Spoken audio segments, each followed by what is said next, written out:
치매 아니냐고요? 치매가 맞는지도 몰라요. 가족한테서, 사람한테서 그렇게까지 외면당하면 기억이고 뭐고 다 놓고 싶어지니까요. 아침마다 밥상을 차렸어요. 된장국 끓이던 냄새, 들기름에 구운 김치전, 손자 좋아하는 계란찜까지. 나는 그게 행복이라고 믿었어요. 정말 바보같이 말이에요. 그런데 어느 날 손자가 내 손을 뿌리쳤어요. 할머니한테선 냄새나. 딱 그 한마디였어요. 내가 무슨 쓰레기라도 되는 줄 알았어요. 며느리는 그 말을 듣고도 말리지 않았어요. 오히려 비웃는 눈치였죠. 애가 솔직하네, 어머니. 앞으로는 손자랑 너무 가까이 안 계셨으면 좋겠어요. 심장이 철렁 내려앉았어요. 그 아이는 내가 키웠는데, 내 반찬 먹고 내 품에서 잤던 아이인데, 그날 이후 내 자리는 부엌 한 구석이었어요. 식탁에도 못 앉았어요. 내 밥은 개밥처럼 따로 말아주는 식. 그걸 받아 먹으면서도 이러다 좋아지겠지. 며느리도 애 키우느라 예민하니까 그럴 거야. 그런 날들이 이어지던 어느 날, 며느리가 내 방문을 열고 들어왔어요. 어머니, 이건 진짜 걱정돼서 드리는 말씀이에요. 무슨 소리야? 어머니, 요즘 좀 깜빡깜빡 하시잖아요. 치매 검사 한번 받아보세요. 어머니처럼 가벼운 분들이 많대요. 그 순간 등줄기를 타고 식은 땀이 주르륵 흘렀어요. 이건 우연이 아니었어요. 계획이었고 조작이었어요. 하지만 그땐 몰랐어요. 진짜 지옥이 이제 막 시작된 거라는 걸요. 요즘 진짜 걱정이에요. 너무 자주 깜빡하세요. 며느리가 한 손에 커피를 든 채 아무렇지도 않게 그렇게 말을 꺼냈어요. 내가 뭘 깜빡했는데? 제가 조용히 묻자 며느리는 쓴웃음을 지으며 커피를 한 모금 들이켰습니다. 어제도 밥 하시다가 가스불 켜놓고 잊으셨잖아요. 김치찌개 다 타서 제가 치웠어요. 냄새가 아직도 빠지질 않네요. 그 말에 저는 벌떡 일어났어요. 그건 그날 애가 계속 울었잖아. 정신이 없어서 그랬지. 하루 이틀 그런 것도 아니고 사람이 실수도 할 수 있지 않니? 그러자 며느리는 또박또박 마치 판결문 읽듯 말했습니다. 그게 한두 번이면 저도 그냥 넘어가요. 근데 솔직히 요즘 들어 말도 자꾸 반복하시고 똑같은 얘기를 10번씩 하세요. 애도 혼란스러워해요. 금방 끝나요. 거기다 어머니, 요즘 보니까 잠도 자주 깜빡 주무시고 말도 혼잣말 많이 하시고 솔직히 요양원 쪽 상담까지 받아봤어요. 요양원 상담? 제 입에서 그 단어가 나올 줄은 상상도 못했어요. 미리미리 준비하는 게 좋잖아요. 만약 진단 결과가 그렇게 나오면 그쪽 자리가 너무 빨리 차니까요. 그 순간 전 세상이 무너지는 기분이었습니다. 이 집에서 함께 밥을 먹고 애를 봐주고 빨래를 개던 제 손이 이제는 요양원에서 돌봄을 받으라고요? 제가 무슨 말이라도 더 하려는데 그 순간 아들이 나왔습니다. 뭐 얘기 중이야? 며느리가 바로 아들을 향해 말했습니다. 여보, 우리 얘기했던 거 말 좀 해줘.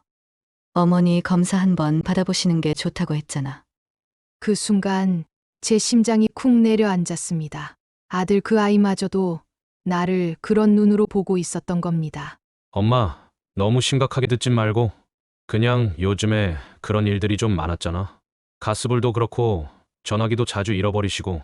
내가 지금 날 치매 환자 취급하는 거니? 제 목소리가 떨리자 아들은 고개를 돌렸습니다. 그런 뜻은 아니고 그냥 확인 차원에서. 확인이라고? 저는 그 자리에 서서 며느리를 노려봤어요. 그녀는 눈 하나 깜빡하지 않았습니다.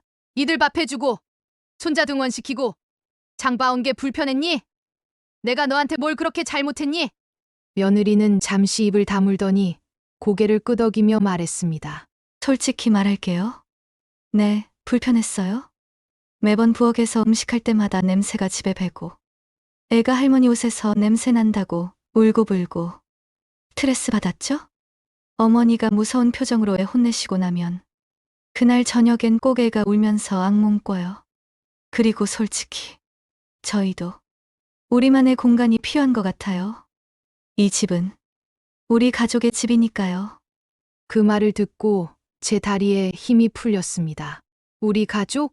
제가 눈을 부릅뜨자 며느리는 단호하게 말했습니다. 네. 저랑 남편, 그리고 아이요. 어머니는 이제 돌봄이 필요한 어르신이세요. 그리고 저도 제 인생 살아야 하니까요. 아들은 아무 말도 하지 않았어요. 그저 서서 고개를 푹 숙인 채 가만히 있었습니다. 너까지 저 여자 말에 고개 끄덕이겠다는 거니? 제가 아들을 향해 말하자 아들은 마지못해 입을 뗐습니다. 엄마, 제발 우리 입장도 좀 생각해줘. 내가 너무 바쁘고 요즘 애가 크니까 집이 복잡하고. 그냥 검사만 받아봐. 요양원 얘긴 나중에 생각해보자. 그 말에서 저는 답을 들었습니다. 나중에 생각이 아니라 이미 결정은 끝난 거예요. 조용해졌습니다. 그날은 그렇게 이야기가 끝났어요. 전 밤새도록 생각했습니다. 가만히 있으면 요양원 직행이라고 판단하고 제 나름대로의 방법을 모색했어요. 이대로 당할 수는 없다는 생각이 들더군요. 절대로 너희들이 원하는 대로 흘러가게 두진 않을 겁니다.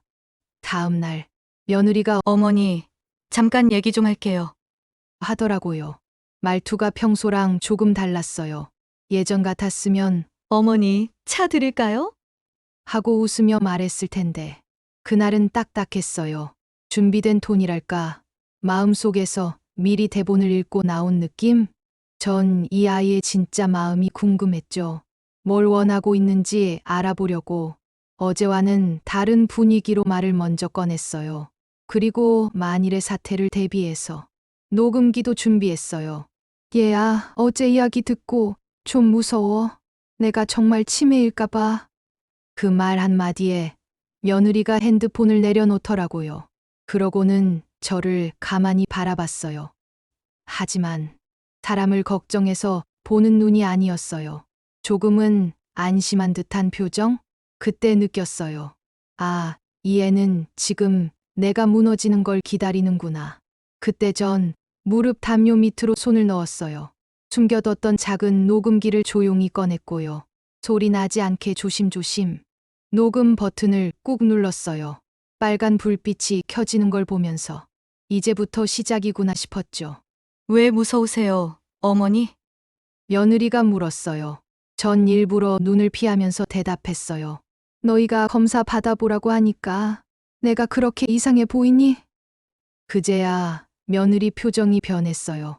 살짝 웃더라고요. 아주 얄밉게, 한편으론 안심한 사람처럼. 어머니, 그런 건 아니고요. 요즘 너무 자주 깜빡하시니까 걱정돼서요. 지난번엔 빨래 넣어두고 돌리는 걸 잊으셨잖아요. 그 말에 저는 속으로 웃었어요. 그날은 애가 울어서 급하게 나갔을 뿐이었는데 그걸 이렇게 엮어가더라고요. 그녀는 말을 이어갔어요. 저희도 요즘 너무 정신없고 아이가 점점 커가니까 더 민감해지잖아요. 그래서 이번 병원 검사 때는 그때부터 말투가 슬슬 바뀌기 시작했어요. 조심스럽게 말을 고르다가 결국 속내를 꺼내더라고요. 조금만 어머니가 협조해 주시면 좋겠어요. 협조라니 무슨 말이야? 제가 일부러 모르는 척 물었어요. 그러니까 치매인 것처럼 보여주시면 등급도 잘 나오고 요양원도 쉽게 갈 수 있어요. 그 순간이요. 딱 그 순간 제 심장이 쿵 하고 내려앉았어요. 이제야 본색을 드러냈구나 싶더라고요. 내가 치매인 척을 하라고? 제가 물었어요. 네. 검사할 때 날짜를 살짝 흘린다든가, 의사 이름을 헷갈린다든가, 이 정도만 해주시면 돼요. 말하면서 웃더라고요. 입꼬리는 올라가 있는데 눈은 하나도 안 웃는 그런 표정. 그 모습이 얼마나 소름 끼쳤는지 몰라요. 왜 그래야 하지? 난 아직 멀쩡한데. 그랬더니 며느리가 테이블을 손끝으로 툭툭 치면서 말했어요. 어머니, 솔직히 말할게요. 지금 어머니가 멀쩡하시니까. 우리가 너무 힘든 건 사실이에요. 집도 좁고 애도 예민하고. 어머니가 계시면 솔직히 불편하죠. 그럼 내가 나가야 된다는 말이니? 그게 아니라 요양원도 요즘 시설 좋고 밥도 잘 나오고 어머니가 혼자 조용히 계시는 게 어쩌면 더 나으실 수도 있어요. 제가 아무 말도 안 하고 있으니까 며느리는 말을 더 세게 밀어붙이더라고요. 이번엔 진짜 어머니가 좀 협조해 주셔야 돼요. 저도 더는 못 버티겠어요. 그 말을 듣는 순간 내 손 안 녹음기에 힘이 들어갔어요. 담요 밑으로 땀이 줄줄 흐를 만큼요. 그녀는 마지막으로 이렇게 말했어요. 그이도 어머니가 조금만 도와주시면 좋겠다고 했어요. 이번 한 번만 그렇게 해주시면 우리 가족 다 편해질 수 있어요. 그 순간이었어요.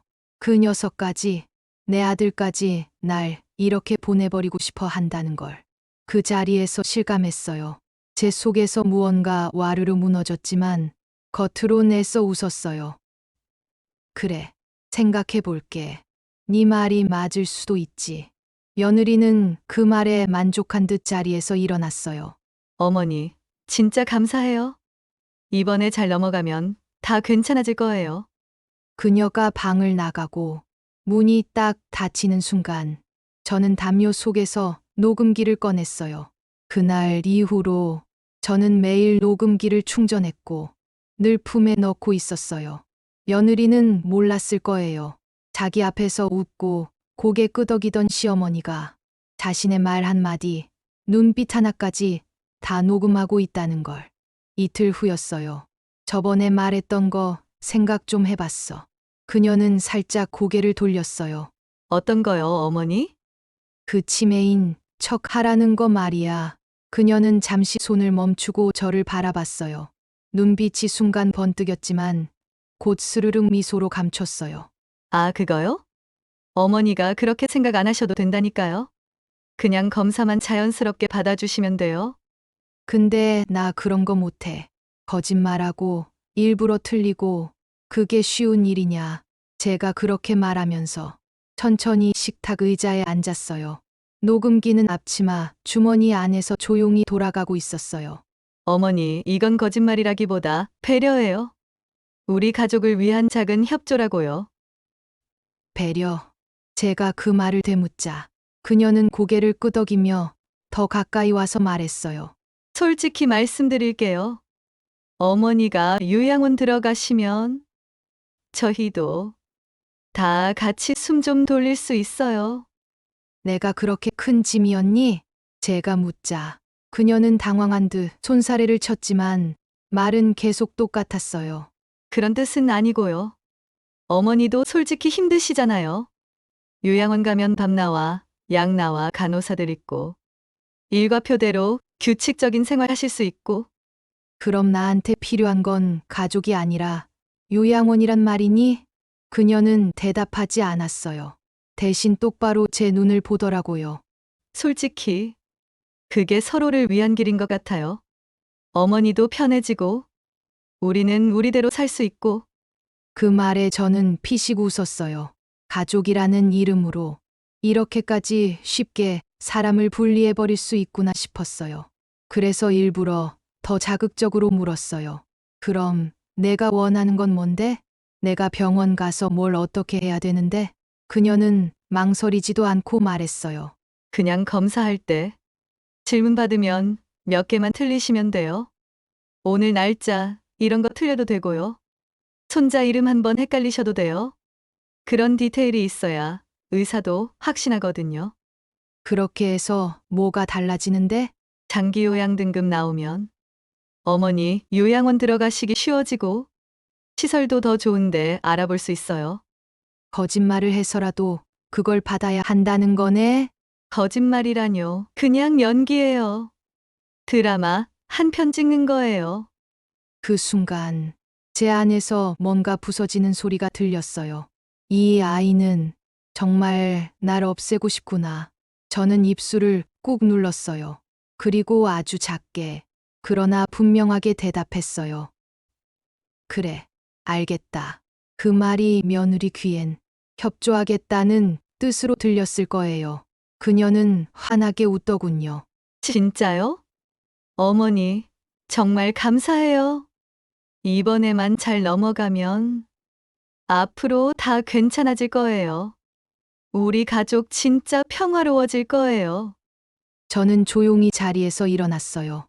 방에 들어와 문을 닫고 녹음기를 꺼내 책상 위에 올려두었어요. 다시 들어봤어요. 그녀의 목소리, 그녀의 논리, 그녀의 웃음까지 전부 또렷하게 녹음돼 있었어요. 그 녹음기 앞에 앉아서 저는 이렇게 중얼거렸어요. 이제 내가 말한 모든 게 나를 살리고 너희를 무너뜨릴 거야. 그 순간을 잊지 말자고 다짐했어요. 누군가는 저한테 물어보겠죠. 왜 그렇게까지 녹음을 했어요? 가족끼리 좀 더 좋게 풀 순 없었나요? 그동안 저는 다 참았어요.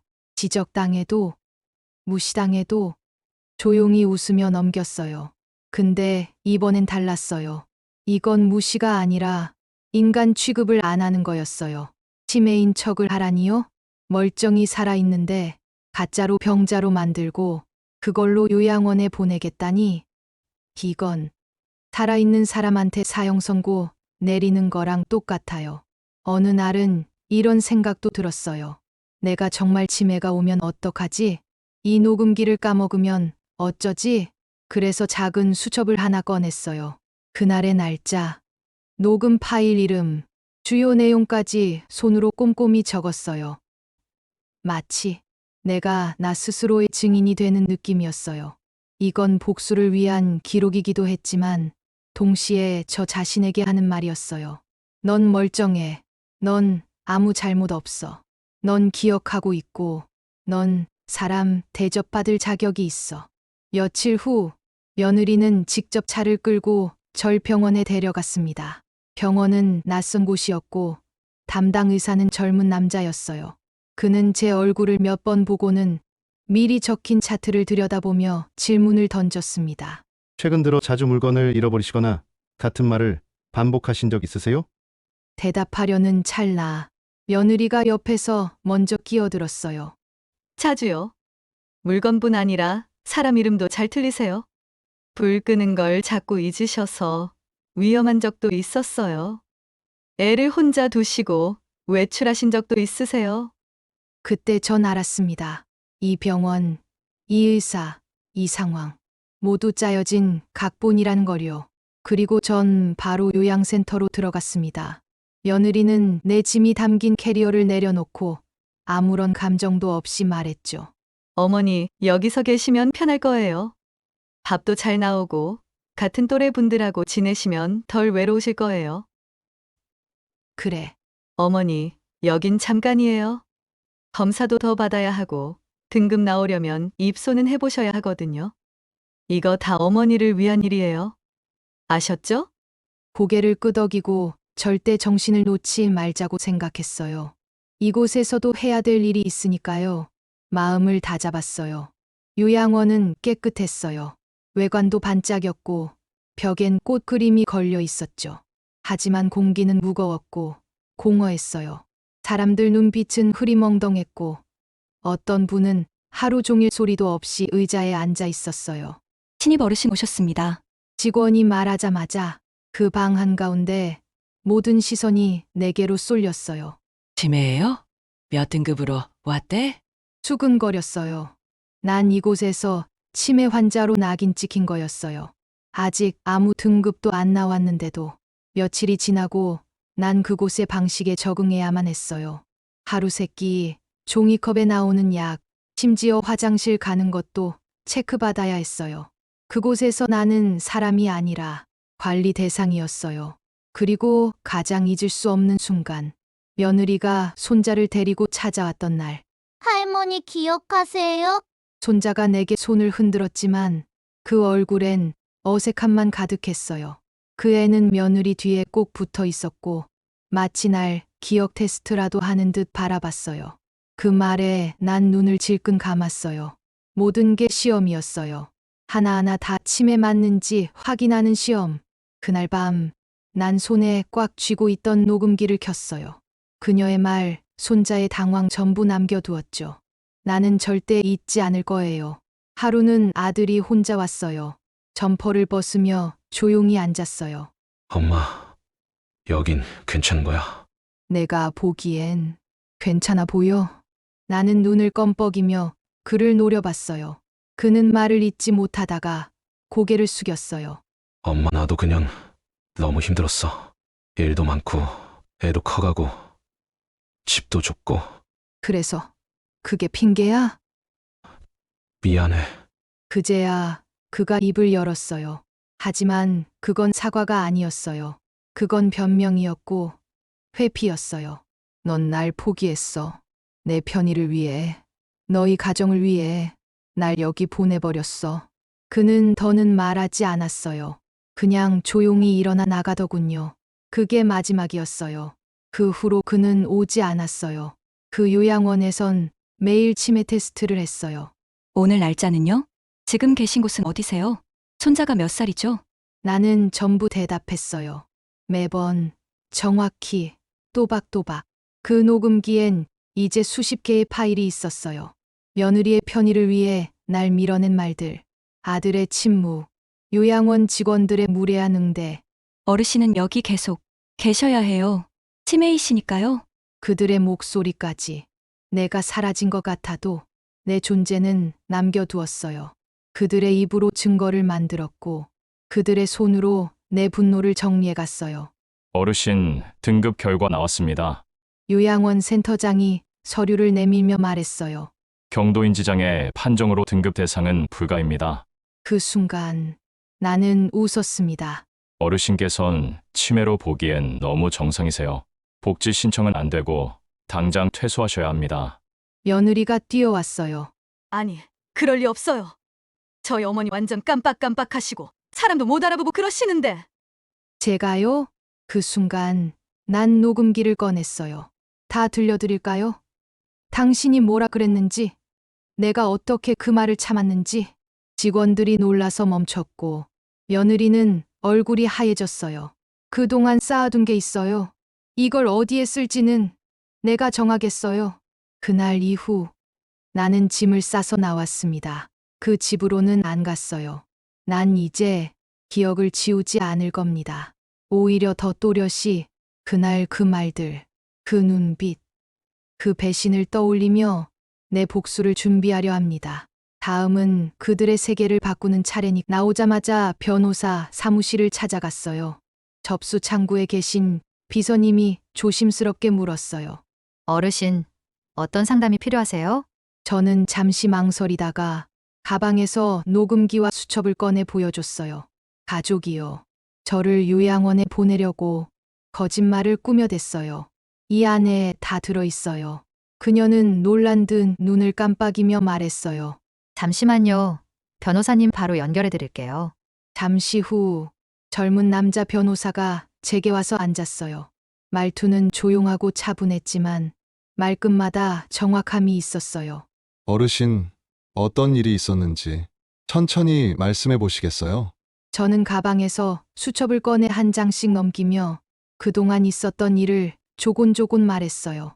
며느리의 대사 하나하나, 아들의 침묵, 그리고 병원과 요양원까지의 흐름을 다 말했어요.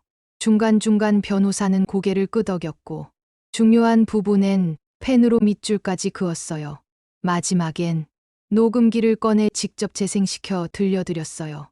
며느리의 목소리가 또렷하게 흘러나왔어요. 어머니, 치매인 척 하세요. 이제 그만 좀 편하게 살아야죠. 이렇게 해서 요양원 들어가시면 다들 편해져요. 이번엔 그냥 검사할 때 좀 헷갈리는 척이라도 해주세요. 손자 이름 틀리셔도 되고요. 그래야 등급이 빨리 나오거든요. 변호사의 표정이 딱 굳었어요. 그러고는 이렇게 말했어요. 어르신, 이건 명백히 요양 등급 허위 신청 시도입니다. 의료기관의 의도적 허위, 진술을 유도한 정황도 있고요. 법적으로 문제되나요? 제가 물었어요. 그는 고개를 단호히 끄덕였어요. 네, 이런 발언이 사실이라면 어르신은 피해자고 며느리와 아드님은 공모자로 볼 수 있습니다. 그 말을 듣는 순간 속이 뻥 뚫리는 기분이 들었어요. 그동안 내가 예민한 건가 싶었던 모든 순간이 이제는 내가 옳았다로 바뀌는 순간이었어요. 변호사는 저한테 제안을 했어요. 우선 첫 단계는 공증이에요. 녹음 파일과 수첩 내용을 공증 받아두면 누가 뭐라 해도 법적으로 인정됩니다. 그 다음은 민사나 형사로 진행할 수 있어요. 강제 입소 시도, 모욕, 사기 시도 등으로 대응 가능합니다. 저는 그 자리에서 결심했어요. 네, 공증부터 해주세요. 그리고 끝까지 가볼게요. 며칠 뒤 변호사는 며느리와 아들에게 내용 증명 우편을 보냈어요. 요양 등급 신청 관련 허위 진술 유도 및 강제적 요양원 입소 시도에 대해 법적 대응을 예고합니다. 내용 증명을 보낸 지 이틀 뒤였어요. 며느리가 먼저 전화를 걸어왔어요. 목소리는요, 달라졌더라고요. 예전엔 시어머니 대하듯 조심조심 말하더니 그날은 화가 치밀어 오르는 소리가 그대로 담겨 있었어요. 어머니, 이게 지금 무슨 상황이에요? 변호사, 내용 증명? 진짜 너무하신 거 아니에요? 저는 조용히 대답했어요. 난 내 권리를 지키는 중이야. 근데 가족끼리 이러면 안 되죠. 무슨 일이 있어도 그건 선 넘은 거잖아요. 그 말을 듣고 피식 웃음이 났어요. 선은 내가 먼저 넘었지. 내 입으로 나한테 뭐라 했는지 내가 전부 녹음해놨어. 그 말에 며느리는 잠시 말이 막혔는지 숨소리만 들렸어요. 잠시 후 다급해진 목소리로 말하더군요. 그거 삭제하시면 안 돼요? 그냥 저희가 잘못했어요. 저도 감정적으로 말한 거고. 저는 그 자리에서 단호히 말했어요. 늦었어. 이젠 그 말 법정에서 설명해야 해. 그리고 다음 날 아들이 전화를 걸어왔어요. 평소보다 훨씬 떨리는 목소리였어요. 엄마 내용 증명 뭐야? 변호사랑 얘기했다며. 진짜 맞아? 그래. 진짜야. 너도 그 자리에 있었잖아. 말은 안 해도 다 동의했잖아. 아니 나 그땐 그냥 상황이 그래서. 내 침묵도 선택이었어. 아들은 그제야 진심이 담긴 목소리로 말했어요. 엄마 제발 이건 좀 고소까지는 가지 말자. 제발 좀 풀어봐. 지금 집에서 너무 무서워하고 있어. 난 그 애 무섭게 한 적 없어. 오히려 날 치매 환자로 몰고 요양원 보내려 한 게 누구니? 그 말에 아들은 더 이상 변명하지 못했어요. 그리고 그날 저녁 그 둘이 집에 왔어요. 문을 열자마자 그 둘이 현관에서 동시에 말했어요. 죄송합니다, 어머니. 죄송합니다. 어머니. 발등에 불 떨어진 사람의 사과였어요. 저는 조용히 식탁 의자에 앉았고 그 둘은 맞은편에 나란히 앉았어요. 한동안 침묵이 흘렀고 먼저 며느리가 말했어요. 어머니, 제가 경솔했어요. 그때는 제가 좀 지쳐 있었고, 애 키우고, 살림하고, 일하고. 제가 너무 스트레스 받아서 그런 말을. 저는 말없이 녹음기를 꺼냈어요. 작고 검은 기계, 그 안에 담긴 건 제가 참고 견딘 일련이 아니라 그 둘이 날 밀어낸 증거였죠. 이 안에 다 있어. 내가 했던 말 한마디도 빠짐없이. 며느리는 순간 얼어붙었고 아들이 조용히 고개를 들더니 말했어요.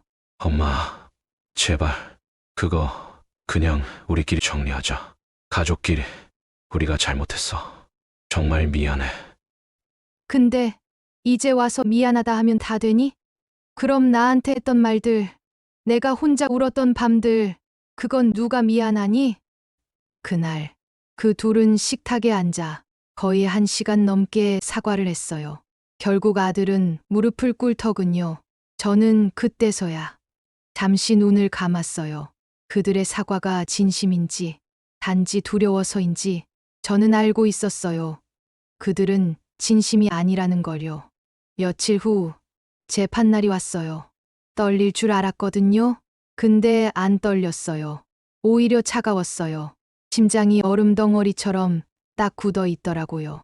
내가 뭘 당했는지, 어떤 취급을 받았는지, 이젠 그걸 말할 차례였거든요. 증거도 다 모였고, 말도 다 들었고, 이제는 판사 앞에 꺼내기만 하면 되는 거였어요. 며느리는 변호사 옆에 앉아서 애써 표정을 관리하고 있었어요.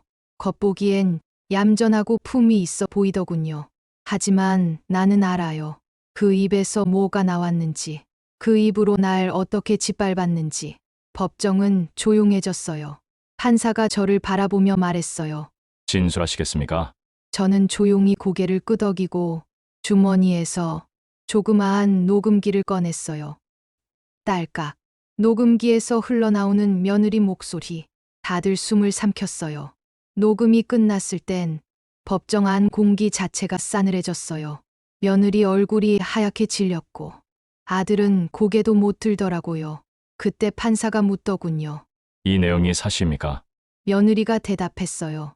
죄송합니다. 그 말이 그렇게 시원하게 들린 건 처음이었어요. 결국 판결이 내려졌어요. 신청인을 치매로 가장시켜 요양보호 등급을 부정하게 취득하려 한 시도, 그 과정에서의 정신적 강요, 명백한 인격권 침해로 판단됩니다. 민형사상 책임을 져야 합니다. 제게는 판결이 아니라 상처 위에 덮는 연고였어요. 판결 후 변호사님이 조용히 말하셨어요. 어르신, 이제부터는 어떻게 사시고 싶은지 그게 중요합니다. 그 말이 제 마음에 콱 박혔어요. 이제 누군가의 시어머니도 누군가의 식모도 아니고 내 인생만 생각해도 되는 시간이라는 뜻이었어요. 그래서 바로 다음 날 공증 사무실을 찾았어요. 유 원장을 바꾸기 위해서요. 그동안의 유 원장은 시골집과 며느리 앞으로 보험금 일부가 남겨져 있었어요. 하지만 이제 그 유 원장을 손으로 찢어버리고 다시 썼어요.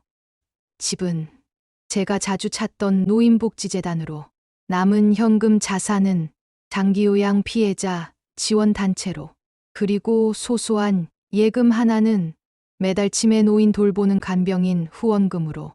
마지막 줄엔 이렇게 썼어요. 나를 요양원으로 몰아넣으려 했던 자에겐 내 마음도 내 이름도 단 한 줄도 남기지 않겠다. 공증사무실 직원이 말했어요. 정말 단호하시네요. 전 웃으며 대답했어요. 이건 복수가 아니라 내 삶에 대한 예의예요.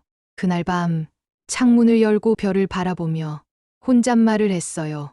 사람이 제일 무서운 건 사랑했던 사람이 가장 큰 상처를 줄 때야. 근데 이젠 그 상처가 내 발목을 잡지 않아. 나는 나로서 살 거야. 끝까지 당당하게. 그날 이후 그 애들 얼굴은 한 번도 다시 보지 않았어요. 전화도 없었고 문자도 없었고요. 그렇게 조용히 서로를 지운 거죠. 가끔은 생각이 나긴 해요. 내가 너무 매정했나? 그런 마음이 들다가도 녹음기에 담긴 그 말이 떠오르면 제 마음이 다시 굳어져요. 저는 다시 지금 제 선택을 믿게 돼요. 전 요즘 매일 아침 7시에 일어나 따뜻한 차를 마시고 동네 복지관에서 봉사를 하고 가끔은 나처럼 상처 입은 사람들과 마음을 나눠요. 이제야 알았어요. 진짜 가족은 내 아픔을 외면하지 않는 사람이란 걸요. 지금 저는 비로소 나답게 살고 있어요. 누구 눈치도 안 보고 누구 기대도 안 하고 그저 내가 원하는 대로 조용히 단단하게. 나를 지키는 건 다른 사람이 아닌 나 자신이라는 걸 이제서야 깨달았어요. 오늘 이야기 마음에 닿았다면 좋아요와 구독 꾹 눌러주세요. 당신의 삶에도 후회 없는 선택과 단단한 용기가 함께하길 바라요.